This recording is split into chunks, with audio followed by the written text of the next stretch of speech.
Just to set the stage here, the main event that I'm going to talk about took place on March 27, 1900, in a dusty frontier town of St. John's, Arizona. And on that day, about 15 posse members were chasing 5 outlaws suspected of rustling. And through a variety of unfortunate circumstances, by the end of the day, only 2 posse members were still chasing the outlaws. And those men were Frank LeSueur and Gus Gibbons. Now, my family has always known that my father's Uncle Frank was killed by outlaws, but we knew few details about it. And my grandfather was only 5 years old when his older brother Frank was killed, so he didn't know too much either. And so, as far as the family was concerned, that we thought the outlaws were never identified. Little effort was made to track them down, and that this probably was a little-known incident in Arizona history. However, in recent years, historians of outlaws in the West, people like many of you here in the audience, started pointing fingers at the Wild Bunch as the likely culprits. And so, after I heard that, then I decided I would look more closely into the event and see if I could find additional information in the journals and reminiscences of the people who lived in the close-knit town of St. John's. And then also I thought perhaps I would be able to take advantage of newspapers and documents, court records, etc., that have become more available in recent years. And so today I'm going to discuss how Frank and Gus came to be left alone on the trail, and as well as talk about which Wild Bunch members likely murdered the young men. Now, given that Pam and the other organizers did not give me the 6 hours that I requested in my presentation, I won't be able to go into as much detail as I would like, but I still hope to give you a flavor for some of my findings and my insights into the events surrounding this episode. So, let's get started here with the next one. So, both of LeSueur and Gibbons families had been living in St. John's since 1880, when they were called to settle in the town of St. John's by leaders of the Church of Jesus Christ of Latter-day Saints, also known as the Mormon Church. And the LeSueurs and the Gibbons and other Mormon families initially struggled to scratch out just a subsistence from this really harsh mountain desert environment. And then in addition, cattle rustling and violence often plagued this region well into the 20th century. So the Gibbons family freighted goods, farmed and raised sheep. And Gus Gibbons, who you can see there, he was born in 1874, and he was 19 years old in this 1893 photo.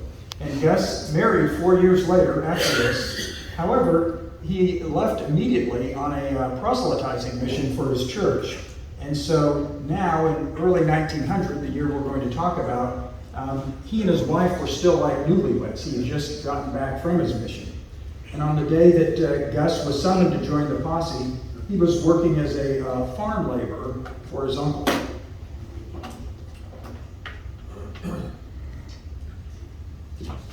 So my great-grandparents, J.T. and his wife Geneva, or John, and he went by J.T., his wife Geneva, initially they lived outside of St. John's in a shack that they dug into the side of a hill. But eventually they saved enough money to move into St. John's, where J.T. invested in a variety of enterprises, including a general store, pharmacy, newspaper, postal route, and sheep.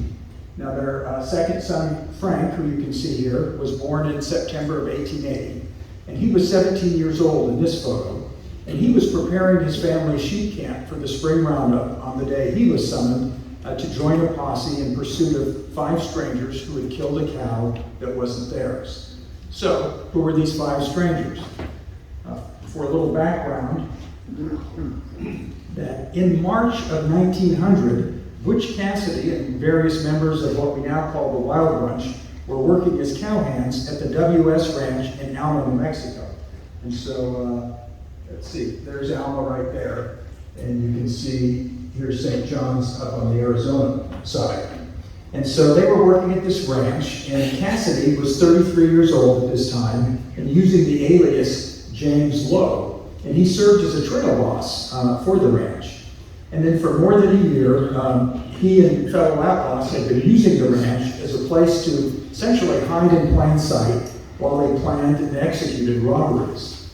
However, in early 1900, a Pinkerton agent began snooping around Alma, looking for stolen banknotes that the outlaws were spending in Alma and nearby towns. And so the outlaws then, recognizing that their cover was blown, decided to move elsewhere.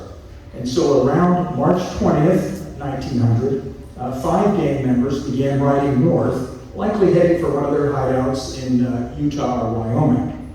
Cassidy and another gang member, Bruce Weaver, left a few days later, though they stopped first at a neighboring ranch to steal 16 horses and a mule, and then they hurried to catch up with their other 5 comrades. And so, let's talk about who those 5 comrades were. But before I answer that question, I'll make 2 points. And the first is that in identifying the likely outlaws, I've benefited from the work of other historians who have plowed this ground before me. And secondly, as with many aspects of outlaw history, there is room for disagreement. Nevertheless, considerable evidence, in my view, points to the following outlaws. So we have Harvey Logan, who's also known as Kid Curry. He was 32 or 33 years old at this time. And prior to this, Logan had most often teamed up with his brother Lonnie Logan, cousin Bob Lee, and outlaw flatnose George Curry on robberies.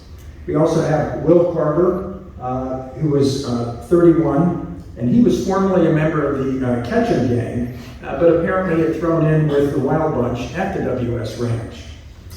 Ben Kilpatrick, 26, was also formerly of the Ketchum gang. And Tom Capehart is the only one of the 5 men for whom we do not have a photograph. And although Capehart used an alias as he rode north, he was a well-known Bronco buster in the region, and so was easily identified as he rode with the group. And then finally, we have the 26-year-old Thomas C. Hilliard, though he was better known as Todd Carter, and he, like Capehart, had worked in cattle outfits in this region. He was also missing a forefinger on his right hand, which was a telltale sign that made it easily recognizable as he rode north. It's unclear how Todd Carter got mixed up with the gang, and this may have been the first and only time he rode with them. So back to this map, showing where Alma is in relation to St. John's and other towns. So a few days after leaving the WS Ranch, those 5 men were riding from Springerville to St. John's when they stopped to kill a cow for lunch. And while they were butchering the cow, they were seen by the mail carrier, who then reported the theft to Apache County Sheriff Edward Beeler in Springerville. So although it was only 1 cow, this was cattle country, and so Beeler immediately began organizing a posse and eventually enlisted 4 or 5 others. Meanwhile, the outlaws finished eating and they rode to St. John's, which is about 29 miles north of Springerville, and they arrived early that evening. Now, having been on the trail for about perhaps a week, the hardened men with dark beards and heavy mustaches and sun-beaten faces couldn't help but attract attention as they rode into town trailing 12 extra horses. And each man had a full complement of 6-shooters and carried advanced rifles, and while canvas bags filled with ammunition and cartridges hung from their saddle horns. Now they stopped at several St. John's stores, including one where they were waited upon by Frank LeSueur's father, who sold them ammunition and other supplies. And the outlaws apparently presented a very menacing demeanor, because afterwards the merchants said they were very surprised that the men actually paid for their purchases. So the outlaws were still shopping when Sheriff Beeler showed up after dark with part of his posse. And some of the residents later questioned why Beeler didn't try and arrest the men on the spot. But Beeler had neither a numerical advantage nor a sufficient element of surprise. And it's also possible that he just wasn't aware of their presence. But if he was, he may have thought that any attempt to arrest the men could trigger a shootout, possibly in the busy store itself, resulting in multiple casualties. But whatever the case, the 5 strangers rode out of town without incident. So, meanwhile, that night, Beeler recruited more men and began following the outlaws again at 11 p.m. And his posse caught up with them just before dawn, about 3 miles outside of town, near the county bridge, where the outlaws had camped for the night. And so when the outlaws saw the posse, they opened fire from long range, sparking a heated gun battle. And initially, the posse had the advantage. They wounded one of the outlaws and killed 2 of their horses, but the outlaws were able to hold the posse at bay. And so Sheriff Beeler, recognizing that he had engaged skilled gunmen, sent a deputy back to St. John's for reinforcements. And in the meantime, the 5 desperados made their escape, and Beeler's posse then began chasing them, and they had a running gun battle for about 12 to 15 miles. Meanwhile, the deputy who was sent by Sheriff Beeler to get reinforcements arrived in St. John's just at daybreak. And so among those recruited were Frank LeSueur and Gus Gibbons. That's not Gus, but that is Frank on the right there, photographed taken about this time. Now, neither Frank nor Gus had any experience serving in a posse or tracking outlaws, and both Gus and his wife, Pearl, were especially nervous. Pearl reported that after Gus agreed to go, he drank a cup of coffee, but he couldn't eat any breakfast. And Gus then went to his parents' house, where family members watched him kneel on the floor and load his father's gun with bullets. "I'll soon be back," he said, and then kissed each one of his family members goodbye. So counting Frank and Gus, this second posse numbered 8 men, and Gus's uncle Dick Gibbons took charge of the group. Now when they assembled at the bridge, they were met by one of Beeler's deputies, who had remained behind, and he pointed the direction that the outlaws and the posse had taken, and Dick Gibbons' group hurried to catch up. Now this is a U.S. Geological Survey map from 1901, and you can see, here's St. John's, here's the county bridge where the initial shootout was and where they met. And so Dick Gibbons said his group followed the trail. I think likely this one here, though we don't know for sure. They followed the trail for about 15 miles. And then thinking that the outlaws might be heading towards the G-Bar Ranch up here, Gibbons split his posse into 2 groups of 4. Dick led his group along a route he believed would enable them to cut off the outlaws and prevent their escape, while the other 4 men were instructed to stick to the trail until they caught up with Beeler's posse. And if the plan worked, the outlaws would be squeezed between the 2 posses. Now significantly, Gibbons took the older, more experienced men with him and instructed the less experienced men, including Frank and Gus, to follow the sheriff's trail. And the other 2 members of Frank and Gus's group were Antonio Armijo, a 23-year-old bartender, and Francisco Ruiz, who was 22 and had previously served as a part-time deputy. The young men were told that if they didn't meet with Sheriff Beeler by the time they reached a nearby sheep camp, they should stop at the camp and wait for Dick Gibbons' group to rejoin them. And so I think the sheep camp was probably somewhere in the middle here off the trail. So LeSueur's group followed the trail to the sheep camp as they were instructed. But while they waited, a sheep herder came by and informed them that he had seen the 5 outlaws pass by there only a half hour earlier. And the sheep herder pointed out the direction toward a long mesa, and LeSueur's group rode quickly after them. Meanwhile, Dick Gibbons' group found no sign of either the outlaws or of Beeler's posse, and so they hurried back to rejoin LeSueur's group. But when they arrived at the sheep camp, LeSueur's group had already left, and the sheep herder informed Gibbons that they had galloped after the outlaws. Now it was early afternoon, and Gibbons' men had been riding very hard since about 8 a.m., and their horses were played out. And so Gibbons said, quote, we went home thinking the other 4 boys would be all right because Sheriff Beeler was still on the trail. But LeSueur's group had also been riding their horses pretty hard, and at 4 p.m., one of their horses gave out about 500 yards from the mesa. And this is a modern view of where they would have stopped and climbed the mesa right here. And so the boys stopped to talk about what to do. It was too late to return home, but if they continued on, they were looking at a steep climb to the mesa top. And so all of the boys, except for Frank LeSueur, wanted to stop. But Frank persuaded Gus to continue, while Antonio and Francisco decided to call it quits, saying they would stay at the nearby sheep camp overnight.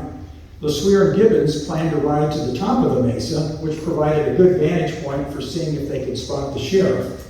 And if they didn't see the sheriff, they planned to stay the night at Joe Carnes' ranch, which was nearby. And so Antonio and Francisco tried to persuade Frank and Gus to go back with them, but Frank was adamant about pushing forward, and he told them, he said, quote, "The sheriff is ahead of us and will need our help." So meanwhile, while the posses chased the outlaws, friends and loved ones at home worried about their safety.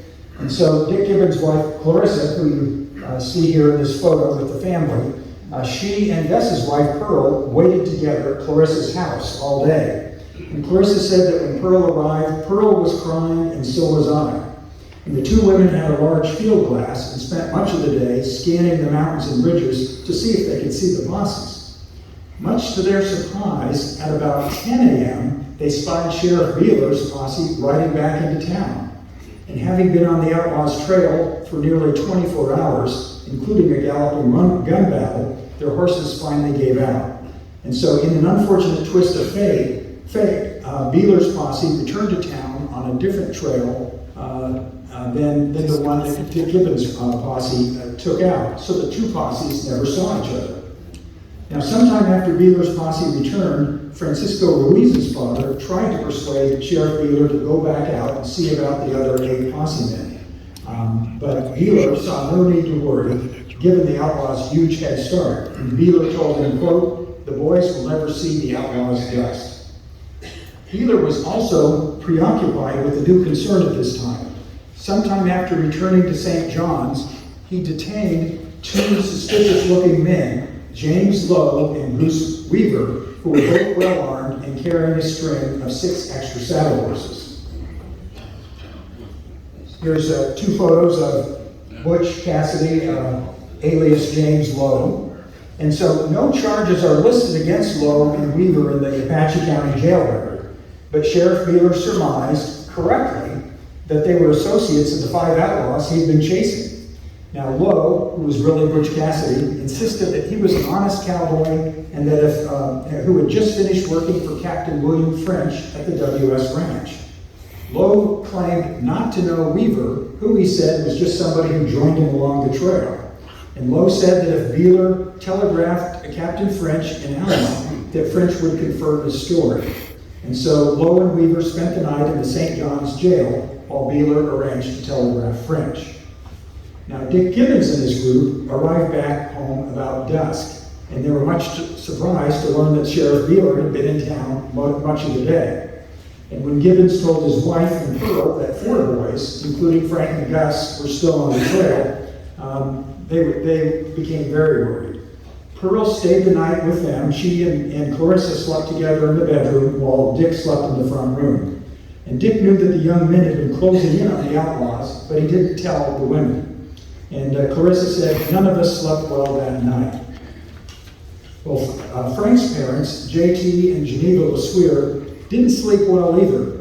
And early the next morning, while it was still dark, JT called at the Gibbons home and got Dick out of bed to discuss what to do about the 4 boys. And so after eating breakfast, Dick organized a search party that included Sheriff Beeler and Gus's older brother, Will.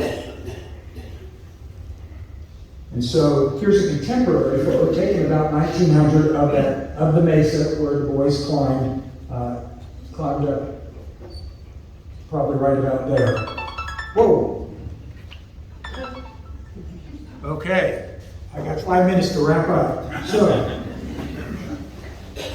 About noon, the search party neared the trail where Frank and Gus had climbed the mesa with their horses. Here's what Dick Gibbons said in his journal. He said, "I saw an object on the steep hillside that startled me. It looked like the body of a man, but I would not admit it to myself. It was still too far away to be identified. And while I was thinking about it, I saw another object that looked like a quilt that had been thrown away by the outlaws and had been rolled up by the wind and lodged in the wash. But as we drew nearer, I saw that it was the body of a man, and upon closer inspection, I recognized it as the body of my nephew, Gus Gibbons. It was lying in the bottom of a little draw with the head downhill and the face upwards, with 3 ghastly bullet holes through the head. And we well knew what the other object was we had noticed lying on the hillside. And that was, of course, Frank LeSueur. And Frank lay face down. He was about 75 yards up above where Gus had fallen. And Frank, like Gus, was shot multiple times, and his face was mangled by a shot between the eyes. And Gus's face was also badly disfigured. One of the bullets had entered Gus's mouth and exited through the back of his neck. Another entered his left ear and exited below his mouth, breaking his lower jaw. And Gus's handkerchief, caked in blood, lay beside his body. And both men had powder marks on their faces, indicating they had been shot at close range. And after killing the young men, the outlaws had turned their pockets inside out and stolen everything of value. Still in shock, the men began the terrible task of caring for the bodies, and they were 20 miles outside of St. John's, too far away to carry the bodies on their horses. And so Sheriff Beeler volunteered to stay with the bodies while others fetched a wagon, but Dick Gibbons angrily demanded that Beeler himself go back and face the townspeople and deliver the awful news himself.